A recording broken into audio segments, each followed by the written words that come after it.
Good morning, students. Good morning to all.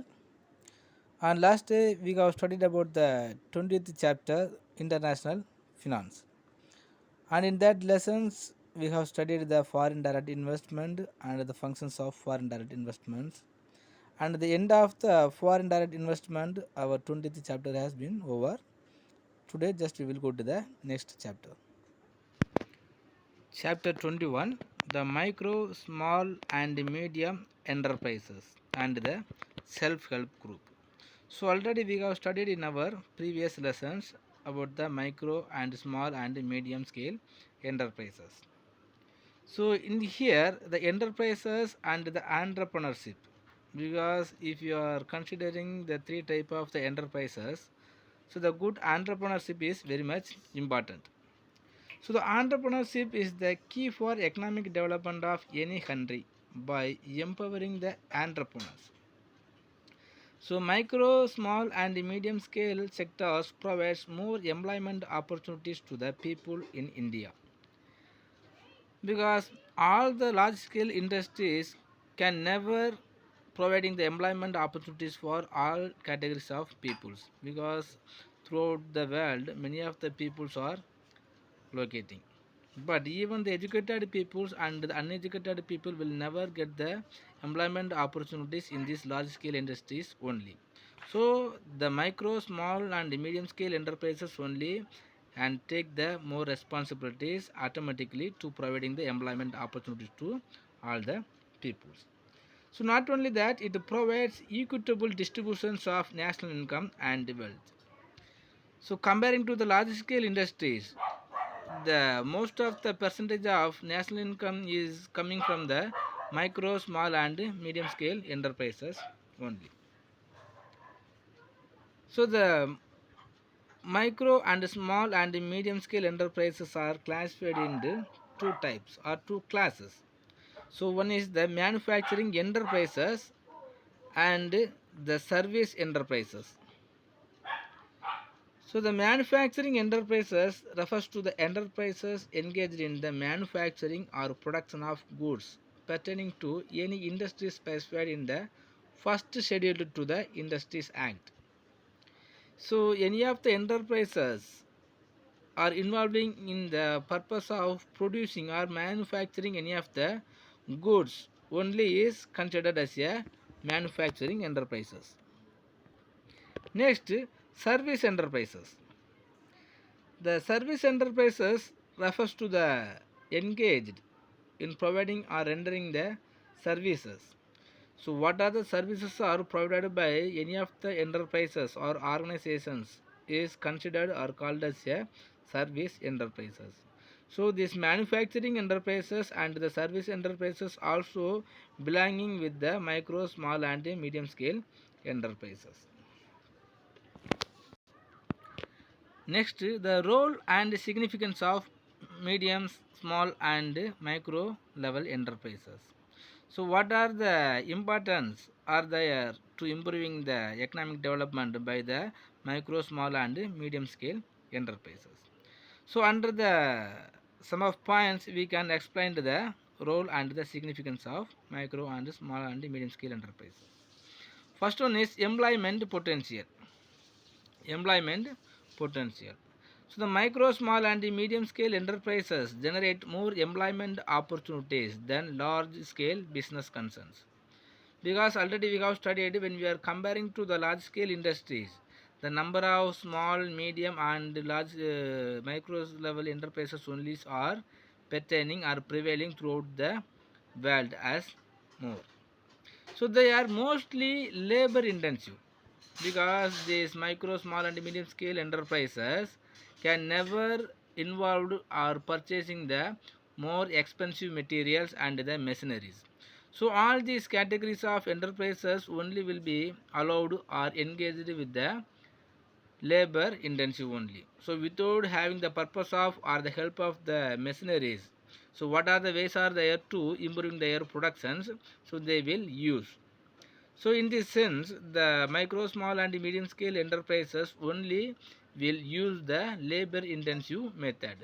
So in this sense, so all the peoples or most of the peoples can able to get the employment opportunities. Thus, they provide more employment opportunities to a large number of people in India. Their living standard also will be increased. And what are the purpose or what are the benefit will be arised when they are getting the employment opportunities? Everything will be possibilities because of the micro, small, and medium scale enterprises. Next, low production cost. The micro, small, and medium scale enterprises do not require skilled laborers or the professionals to run the organizations. So mostly this type of organizations only involved the peoples around the localized area. So even if the peoples are educated or uneducated, so this type of the categories enterprises will use all the human resources to the production purposes. So because of that, it employs cheap labor and thus minimizes the overhead. They can able to produce more products with the help of the cheap labor. So these units are more cost efficient than the large scale units. Thus facilitates the production of goods at the low cost. So when they are arranged the cheap labor for the production purpose, they can easily increasing the supply of product, and because of that the price of that purpose, the price of that product will be very lower, and even all the producers and the consumers also can have the possibilities to get the any type of productions, any type of the product with the low cost. So the producers also will get the benefit because of the low production cost, and because of that the consumers also will have the possibilities to get any type of the commodities with the low price. Next, the low investment. So when we are comparing to the large scale industries, the micro, small, and medium scale enterprises do not require a huge capital to start the unit. So even any of the cottage industries or the micro level industries can able to start any of the industries with the help of the amount, lowest amount, for example 1 lakh rupees. With the help of the 1 lakh rupees, any of the cottage industries or any of the entrepreneur can easily start or run any of the industries. So it can employ locally available resources within the reach of the owner. So there is no need to purchasing many of the high raw materials. So they can easily purchase any of the raw materials which is availability in the localized area. And they help to perfect and promote traditional family skills and handicrafts. So even if any of the entrepreneurs doesn't have the number of workers, they can easily adapt their family members.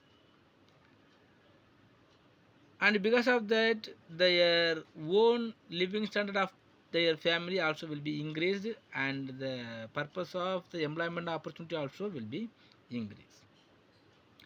Next, quick decision making. So in this large scale industries only, many type of the hierarchy authority persons are there. The board of directors are the directors, and the managers and the chief managers, like that many of the persons will be there. Where they want to taking any of the decisions, they have to consider with all each others. But here not like that.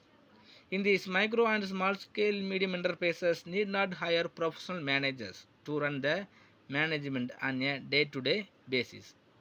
So whenever they want to take a decision related with the extended of their organizations or the arrival of new productions and the innovations of the new productions, they can easily taking without the consultations of any other peoples. So in most cases the owner himself manages the enterprises, hence timely decision making becomes easy and effective. So there is no need to making the separate meeting to take the decisions. So even when a owners they are going to walking, they can easily taking the decisions. Next is supplementary role. So what are the supplementary roles are there in these micro and small medium enterprises means? So these categories enterprises play a complementary role to serve as a feeder to large scale industries. They supply accessories, spare parts and components of large scale industries.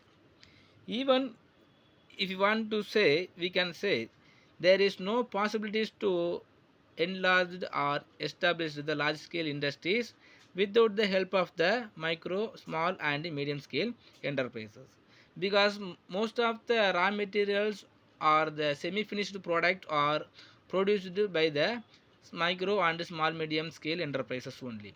The large scale industries must depending upon the small and medium scale enterprises, because the large scale industries only will be doing the assembly industries.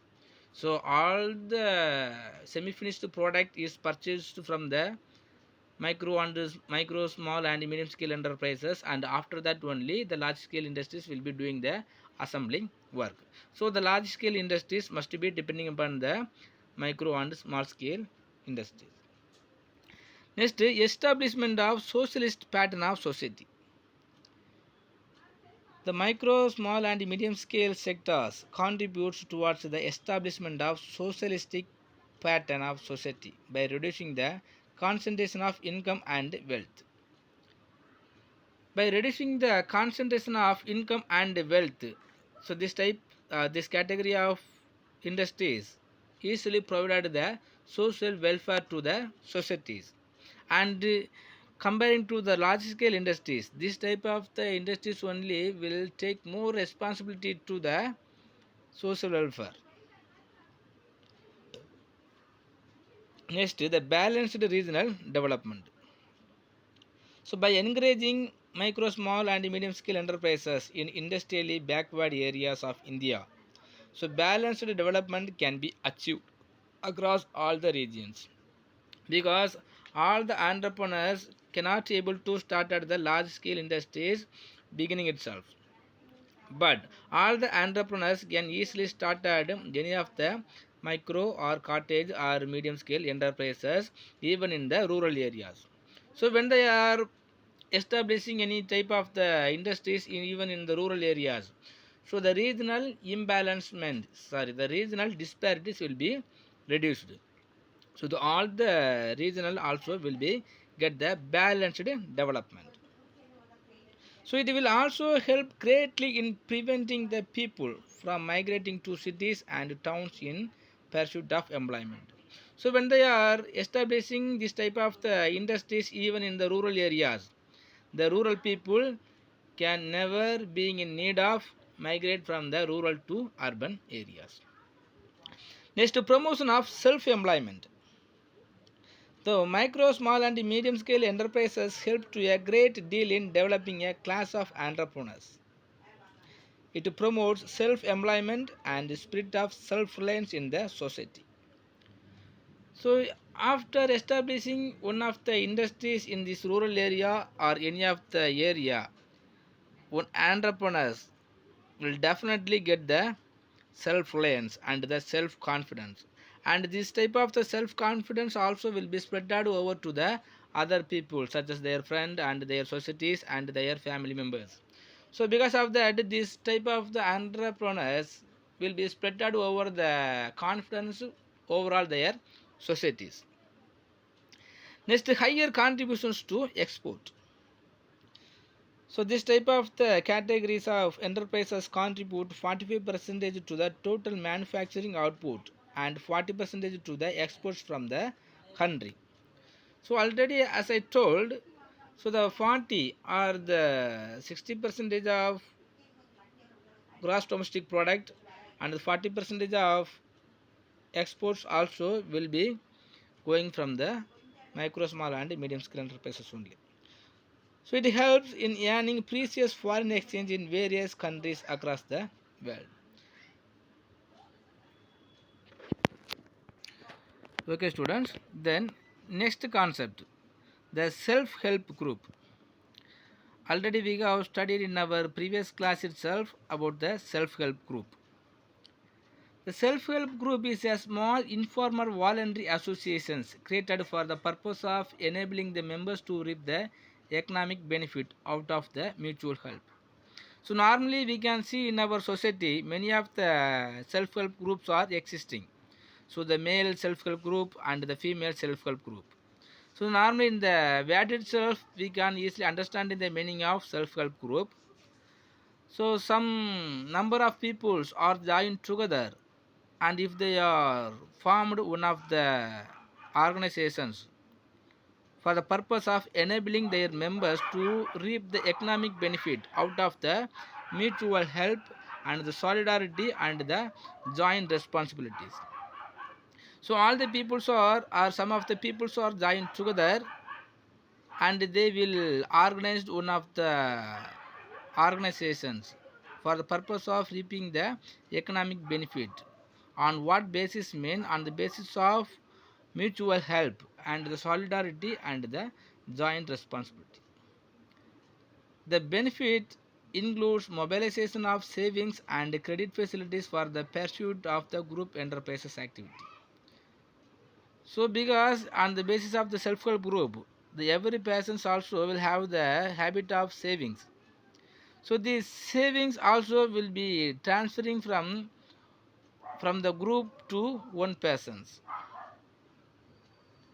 and the group enterprises activities also will be improving the self-help group. Okay student, next the objectives of self-help group and the functions of self-help groups are so there, but I am thinking it is not too much needed, because not too much needed to explaining. Just when you are reading yourself you can easily understand. So just you study, when you have any doubt just ask me, then we can go to the next chapters. Next chapter, chapter 22, the types of trade. So already we have studied about the trade. Normally we know about the meaning of trade. The buying and selling of goods and services is considered as a trade. The buying and selling of goods and services consist of trade. If any of the goods or services is going to purchase or going to sell, it is called as trade. So the essence of trade is to make goods and services available to those persons who need them and are able to willing to pay for them. So wherever the demand for goods are arising, in that place the trade will be happened. And not only that, that persons must be able to paying the money for that commodities. So anyway the purchasing and the selling of goods and services is considered as a trade. So we can classify the trade as a two types. First one is internal trade and the external trade. So internal trade means, we know very well because we have studied already about the internal trade. The buying and selling of goods and services within the boundaries of the nations are called internal trade. The buying and selling of goods and services within the boundaries of our nations are called internal trade. So all the purchasing and sales of the goods are occurring within our country itself. It is considered or it is called the internal trade. So it takes place between buyers and the sellers in the same locality or village or town or city or in the different states, but definitely within the same country.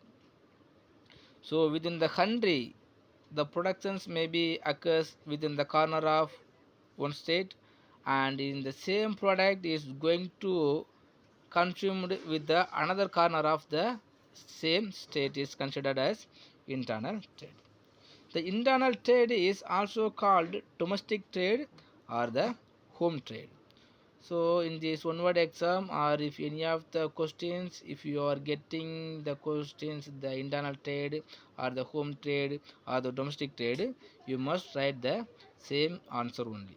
Okay, so the home trade, internal trade and the domestic trade. So if this same word only, so in this what are the word, if you are getting any questions, you have to write the same questions only. Okay, next is the features of internal trade. So every trade also has one type of the peculiar features. So in this sense, the internal trade also has some of the particular features. So what are the features are there in this internal trade mean? So the internal trade, in this internal trade, the buying and selling of goods take place within the boundaries of the same countries. So even there are more states, but all the product will be produced, and the produced commodities going to purchase and sell within the boundaries of our nations only. So that time only we can consider it is the internal trade. Next, payment for goods and services is made in the currency of the home countries. So even what type of the commodity is going to purchase and selling within the country, the currency is used only in our home country. The home country's currency only is going to used for the purpose of purchasing or selling the goods. Next, it involves transaction between the producers, consumers, and the middleman. Even the product is produced by the producers of our home countries, some of the middlemen will come to involve. So without the involved, the produced product will never come to the hands of the consumers. So in the sense, from the producers to wholesaler, wholesaler to retailer, and from the retailer to consumer will get that product. Next, it consists of a distributions network, middlemen and agencies engaged in exchange of goods and services. So in this internal trade, many of the middlemen and the agents and the franchises and many of the persons also will come.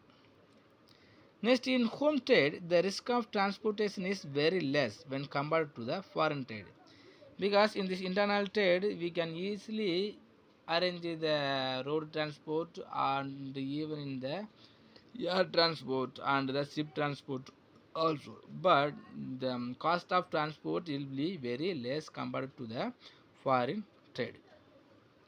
Next, in home trade, the laws prevailing in that country only have to be followed. So what type of the law is going to followed or going to prevailing in our nations, that same law only is going to followed. So there is no any restrictions. Next, the aim of home trade is to provide the goods and services economically, because one of the basis objectives of the internal trade is providing the goods and services to our people of home countries as a reasonable price. So here the post of the peoples are will be expecting the equilibrium point. Next, the goods must be a part of domestic productions. The goods must be a part of domestic productions. So what type of the product may be, this all type of product must be produced in the domestic countries. Next, goods must be purchased from an individual or a firm established within a countries. So the even the single or individual persons or any of the firm, so it has to be purchased within the boundaries itself. Next, goods can be delivered using locally available modes of transport. So what are the local available transports are available, that availability transports only is going to use for transferring the goods from one place to another one of the places. Next, it does not involve any customs import duty, but buyers need to pay the taxes to the government. Okay, here the producers or the wholesalers will not be in need of paying the customs or import duty, but the buyers only will be paying the tax to the government in the form of indirect taxes. Okay, student. So the features of internal trades are there. The 10 points. It is very easiest, so you can easily understand. Next, foreign trade. So foreign trade is a trade between a seller and buyer of different countries. It involves the exchange of goods and services of one country with another country. because no nations will have being in the self-reliance and the self-sufficient in any of the products of goods and commodities. So all the nations have to depending with the another nations. So anyway, the purchasing and the buying and the selling activities will takes place between the two countries. It's considered as a foreign trade. And the foreign trade also can be classified as a three types. First one is import trade and the export trade and the end report trade. So we can already know, we have studied already about the import and the export and the end report.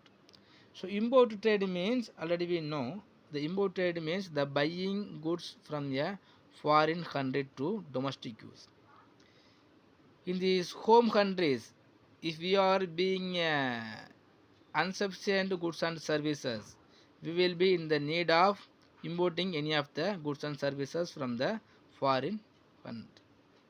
So the buying the goods from a foreign country to domestic use is considered as a import trade. Next, the export trade. The export trade means the sale of domestic goods to the foreign countries. For the demand of the foreign countries, if you are exporting any of the goods and services to other nations, it is considered as export trade. So this both type of the trade already we have studied. The another one of the type of trade also is there. I think you may not have studied. So that is the entry port trade. The entry port trade means the importing of goods from one country and exporting the same goods to the foreign country. It also known as the re-export trade. Okay, for example, if India is exporting any of the goods to the America, mean the America is importing any of the goods, and after importing the goods by the America will be exporting the same goods to the Singapore. So this is called as a entry port trade. By receiving the goods from one nations and after modifying the same goods, if you are export to the another one of the nations, that is called entry port trade. Okay students, thank you. So our 21st and the 22nd chapter is very easiest chapter. So within the one class I have completed these lessons. So in these lessons, if you have any doubt, please ask me in our interactive sections, and just to take your study portions as the features of internal trade. Okay, thank you.